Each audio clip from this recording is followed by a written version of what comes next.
మన ప్రభువును రక్షకుడునైన యేసుక్రీస్తు వారి నామములో శుభములు కలుగును గాక.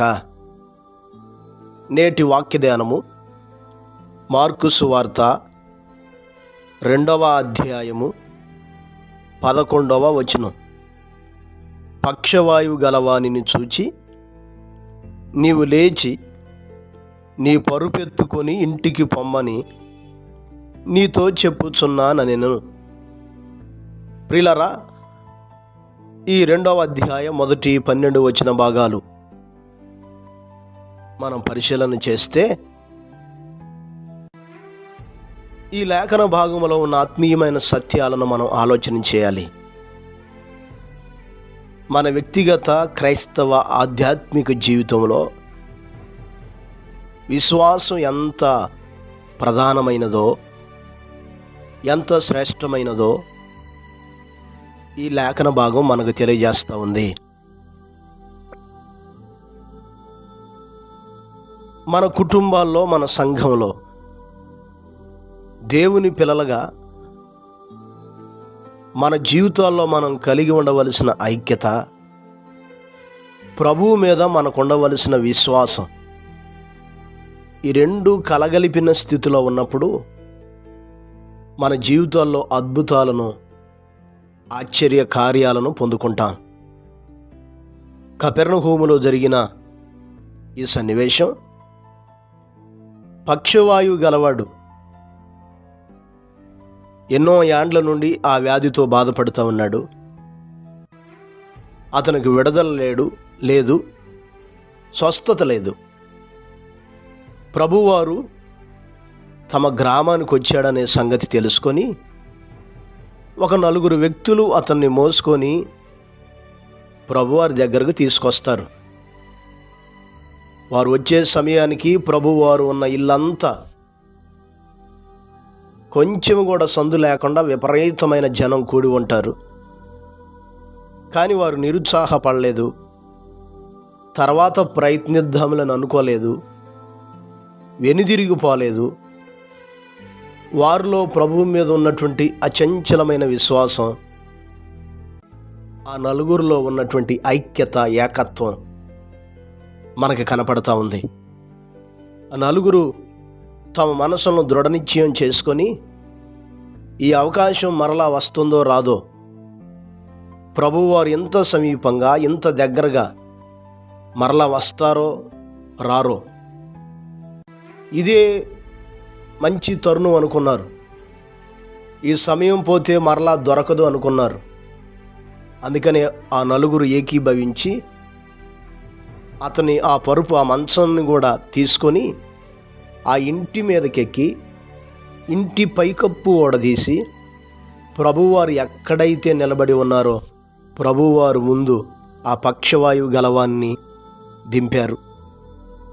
అక్షరార్థంగా మనం చదివితే కాదు, కానీ మన మనసు పెట్టి ఈ మాటలను ఆలోచన చేస్తే ఆ 4 ఎంత విశ్వాసం ఉందో చూడండి.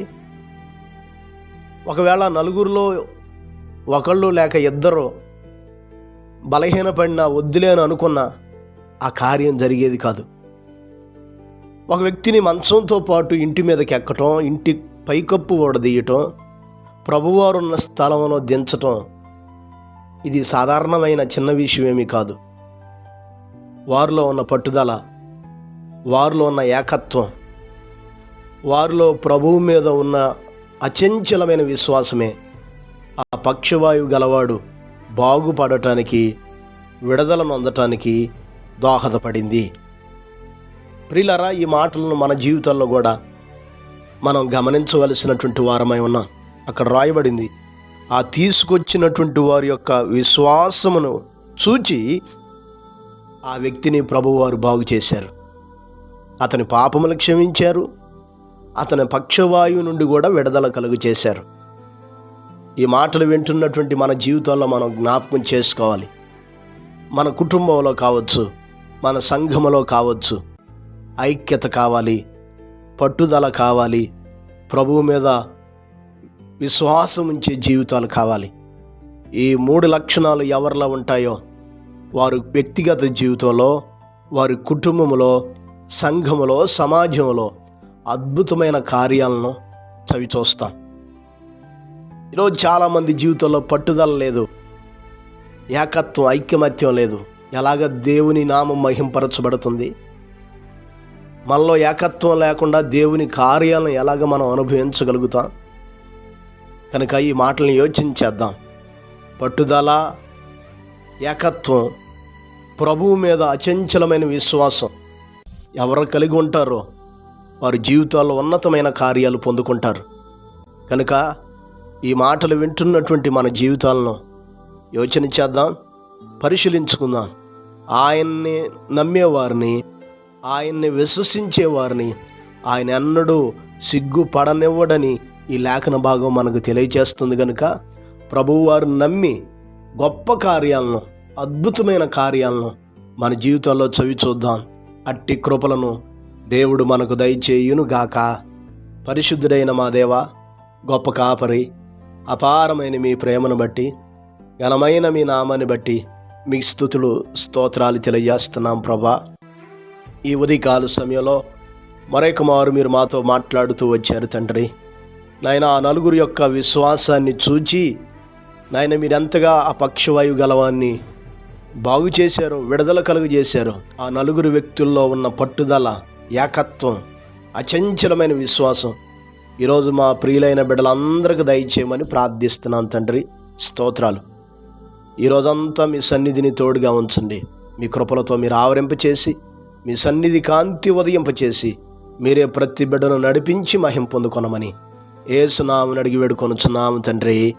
ఆమేన్. ప్రభు కృప మీకు తోడై ఉండును గాక.